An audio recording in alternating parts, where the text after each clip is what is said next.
Hello बच्चों, कैसे हो?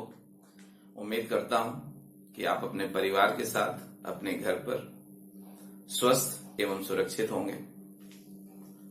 जो कोरोना वैश्विक महामारी है, इससे बचने के लिए सोशल डिस्टेंसिंग ये एक अचूक हथियार है। तो इसलिए सोशल डिस्टेंसिंग बनाए रखिए और अपने आप को सुरक्षित रखिए।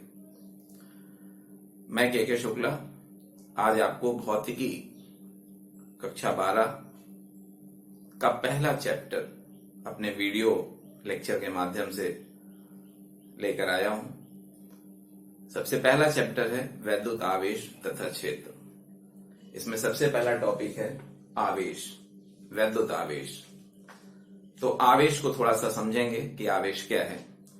देखिए, आवेश किसी भी पदार्थ का वह मौलिक गुण है जिसके कारण वस्तुओं के बीच वैद्युत बल कार्य करता है।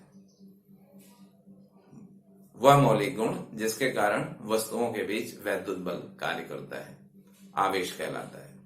आवेश द्रव्यमान की तरह ही फंडामेंटल प्रॉपर्टी है। आप इसको यह भी कह सकते हैं कि द्रव्यमान की तरह ही आवेश इंट्रिंसिक प्रॉपर्टी है मैटर की। तो परिभाषा इसकी हो जाए, पदार्थों या पदार्थ कह लीजिए, पदार्थ का वह मौलिक गुण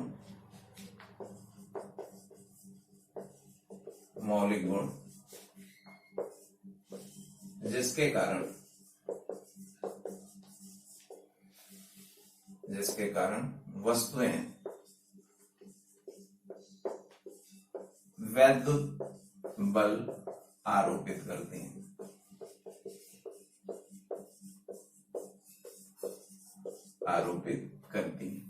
आवेश कहलाता है। अब आवेश दो प्रकार का होता है, एक धनावेश होता है, एक ऋणावेश होता है। जब हम दो वस्तुओं को आपस में रगड़ते हैं तो पता है आपको, जो वस्तु हैं वो अणुओं से मिलकर के बने हैं, अणु परमाणु से मिलकर के बने हैं। तो जब दो वस्तुओं को आपस में रगड़ते हैं तो किसी एक वस्तु के परमाणुओं के इलेक्ट्रॉन निकलकर दूसरी वस्तु पर चले जाते हैं। इस प्रकार पहली वस्तु पर इलेक्ट्रॉनों की कमी हो जाती है, फलस्वरूप उस पर धनावेश आ जाता है। इसके विपरीत जो इलेक्ट्रॉन दूसरी वस्तु पर पहुंच जाते हैं वहां पर इलेक्ट्रॉनों की अधिकता के कारण ऋणावेश आ जाता है। तो दो प्रकार का हमने आवेश पढ़ा है, धनावेश तथा ऋणावेश।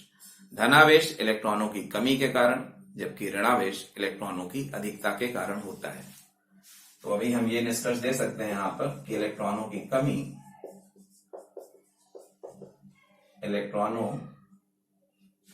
कमी इसके कारण धनावेश होता है, और इलेक्ट्रॉनों की अधिकता, एक्सेस में अगर इलेक्ट्रॉन हो जाते हैं तो इसके कारण ऋणावेश होता है। तो कोई भी वस्तुएं दो ही प्रकार से आवेशित हो सकती हैं, या तो उस पर धनावेश होगा या ऋणावेश होगा। मीन्स उस पर या तो इलेक्ट्रॉनों की कमी होगी या इलेक्ट्रॉनों की अधिकता होगी। इसके बाद आवेश की कुछ प्रॉपर्टीज हैं, इनके गुण हैं। इन गुणों को देख लेते हैं कि क्या है।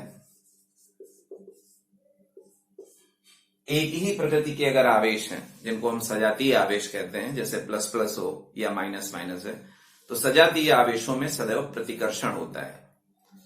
जबकि अगर विपरीत प्रकृति के आवेश हैं, जिनको विजातीय आवेश कहते हैं, तो उनके बीच आकर्षण होता है।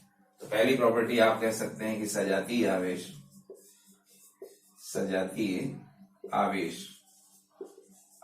में प्रतिकर्षण, जबकि विजातीय आवेशों में आकर्षण होता है। आवेशों में आकर्षण होता है।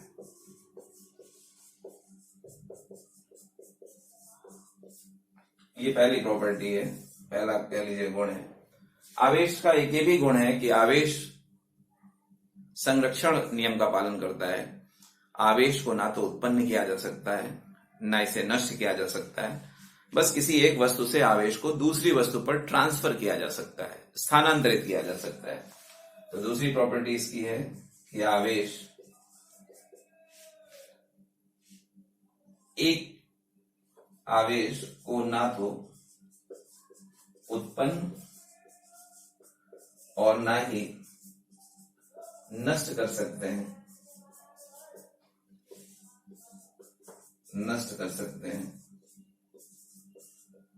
इसे एक वस्तु से दूसरी वस्तु पर स्थानांतरित कर सकते हैं, दूसरी वस्तु पर स्थानांतरित कर सकते हैं।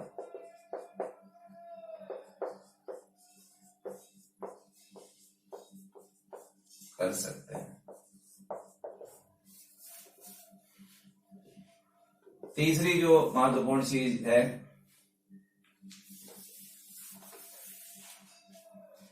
तीसरी है कि आवेश का एसआई प्रणाली में या आवेश का एसआई मात्रक कूलम होता है। इसी पे बेस एक कूलम्स लॉ भी पढ़ेंगे आप। कूलम होता है, ये एसआई मात्रक है कूलम। बाकी सीजीएस पद्धति में भी दो मात्रक होते हैं। सीजीएस पद्धति में एक स्टेट कूलम होता है, ये स्टेट कूलम, और सीजीएस में दो मात्रक होते हैं। एक स्टेट कूलम है जिसको हम ईएसयू मात्रक भी कहते हैं, चार्ज का ईएसयू, आवेश का ईएसयू मात्रक है, ये आवेश का ईएसयू मात्रक, आवेश का ईएसयू। और दूसरा है आपका एब कूलम,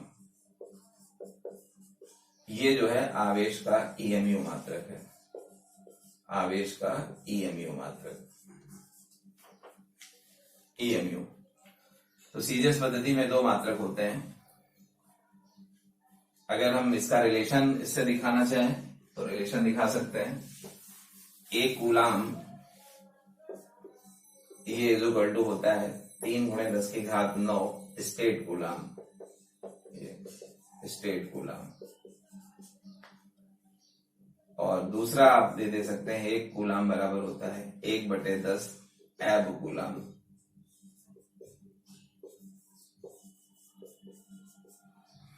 तो एसआई और सीजीएस पद्धति में ये संबंध है। कूलम आवेश के मात्रकों का ये रिलेशन है। तो आवेश का मात्रक कूलम होता है, ये नंबर 3 है। चौथी आप प्रॉपर्टी देख सकते हैं कि आवेश अदिश राशि है, आवेश अदिश है, स्केलर है,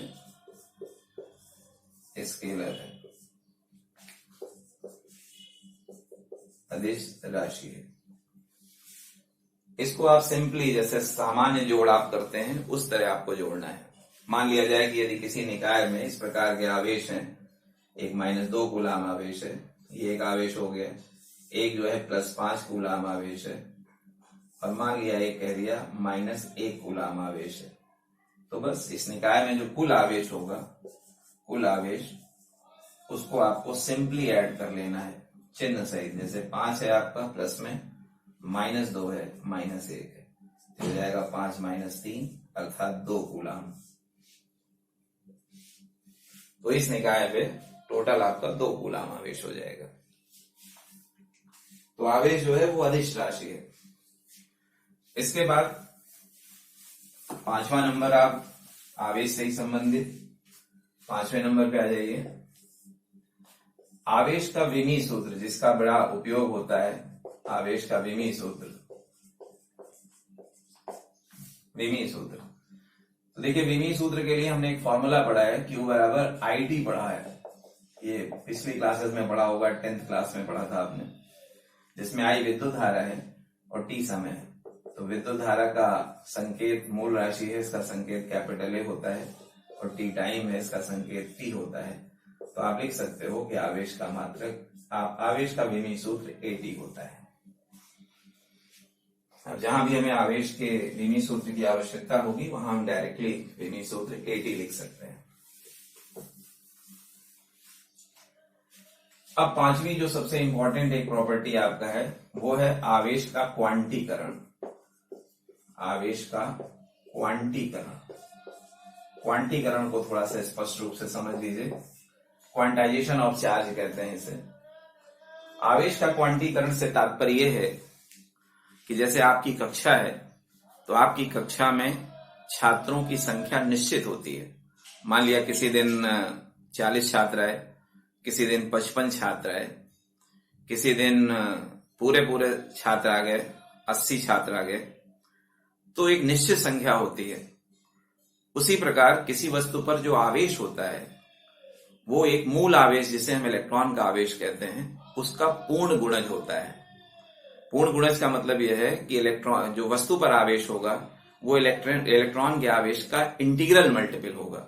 इंटीग्रल मल्टीपल से तात्पर्य है कि इलेक्ट्रॉन का आवेश अगर E लिखते हैं तो 5 E हो सकता है, 15 E हो सकता है, 60 E हो सकता है, 70 E हो सकता है, 100 E हो सकता है।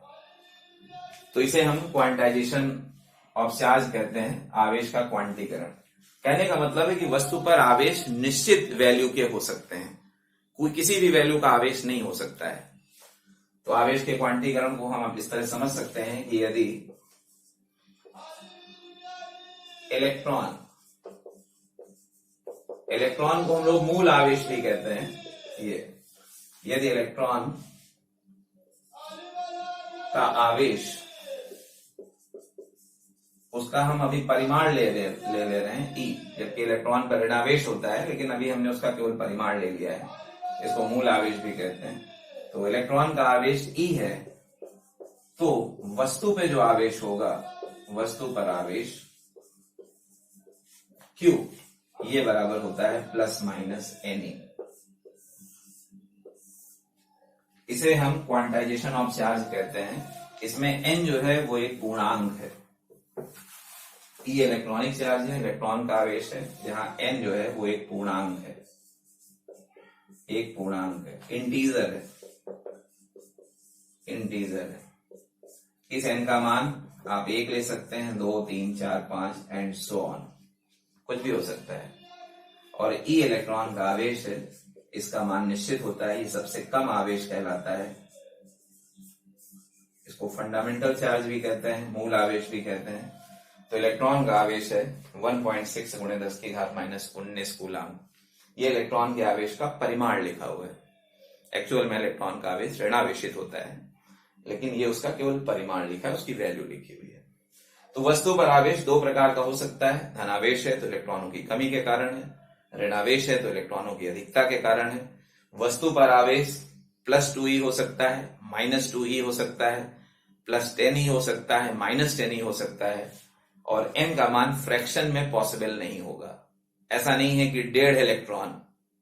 अब हम ये नहीं कह सकते ना कि आपकी क्लास में 5.5 बच्चे आ जाए, आपकी क्लास में 45 बच्चे आए, तो ऐसा नहीं कर सकते। ना तो 1.25 होगा, ना 1.25 होगा, ना आधा होगा, इस तरह की वैल्यूज नहीं। पूरी वैल्यूज आपको यहां पर लेना है। तो n एक पूर्णांक है, तो इसकी मदद से आप किसी भी वस्तु पर अगर आवेश पता है तो आप इलेक्ट्रॉनों की संख्या बता सकते हैं।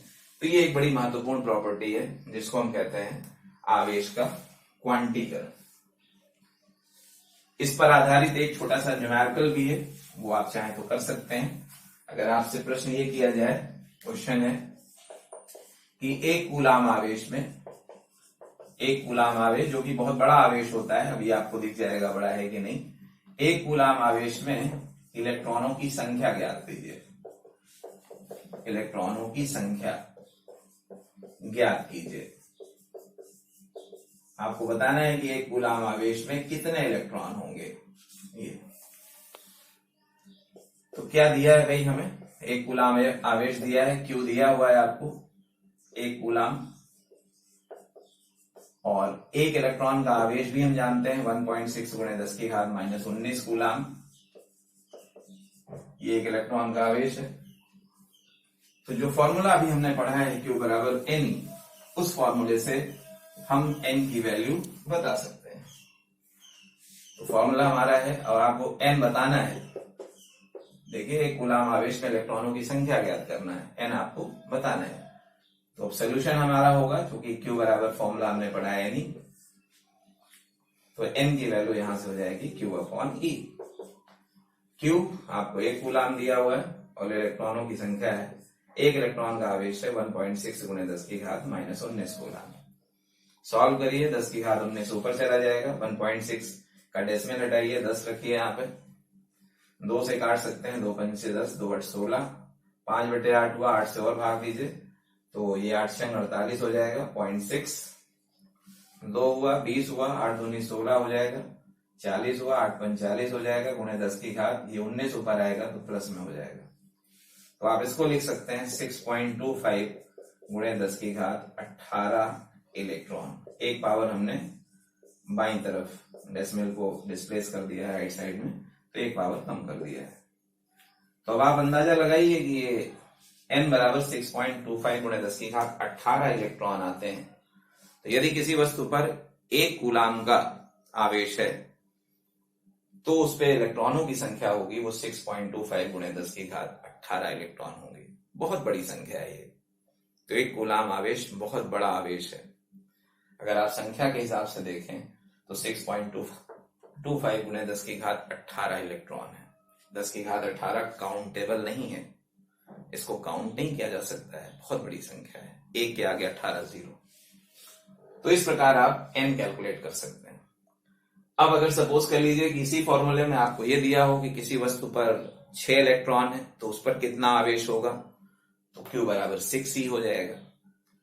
थोड़ा सा एक चीज और भी ध्यान दीजिएगा, फॉर्मूला चूंकि हमारा यहाँ पर Q बराबर प्लस माइनस n ही था, तो इसमें एक दूसरा प्रश्न भी रहता है कि आवेश तो आप इस फॉर्मूले से कैलकुलेट कर लेंगे। अगर यही सवाल अभी यहां होता कि 1 कूलाम आवेश, 1 कूलाम धनावेश होता है, यहां पर 1 कूलाम धनावेश है किसी वस्तु पर, तो उसमें इलेक्ट्रॉनों की संख्या तथा प्रकृति ज्ञात कीजिए। तो मैंने पहले आपको बताया था कि अगर किसी वस्तु पर इलेक्ट्रॉनों की कमी है तो वो सीधे सीधे धनावेशित वस्तु होती है। तो फिर आपका जवाब हूबहू यही फॉर्मूला लगाना है, आपको रिजल्ट भी यही निकालना है। लेकिन लास्ट में अगर 1 कूलाम धनावेश होता तो आपको n बराबर 6.25 गुणे 10⁻18 इलेक्ट्रॉन, और फिर आपको इसमें यहां दिखाना पड़ता कि इलेक्ट्रॉनों की कमी, क्योंकि इलेक्ट्रॉनों की कमी के कारण धनावेश होता है। अगर यही एक कूलाम ऋणावेश होता तो फिर यही इलेक्ट्रॉन होते, लेकिन अब आप कहते कि इतने इलेक्ट्रॉन वहां अधिक हैं। इलेक्ट्रॉनों की अधिकता ऋणावेश को व्यक्त करती है, जबकि इलेक्ट्रॉनों की कमी धनावेश को व्यक्त करती है। तो मुझे लगता है कि ये क्वेश्चन आपको न्यूमेरिकल समझ आ गया होगा। चलिए देखते हैं नेक्स्ट टॉपिक, नोट कर लीजिए इसको।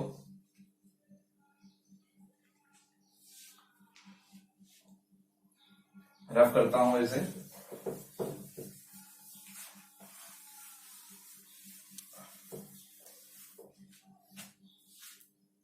अगला पॉइंट जो है, नेक्स्ट पॉइंट एक और देख लीजिए क्या है। नेक्स्ट पॉइंट हमारा है कि हम वस्तुओं को आवेशित कैसे कर सकते हैं, वस्तुओं का आवेशन। तो पहला है चालन विधि द्वारा। ये हमारा है वस्तुओं का आवेशन, वस्तुओं का आवेशन मतलब चार्जिंग ऑफ बॉडीज। अब जैसे पहला टर्म है कि चालन द्वारा,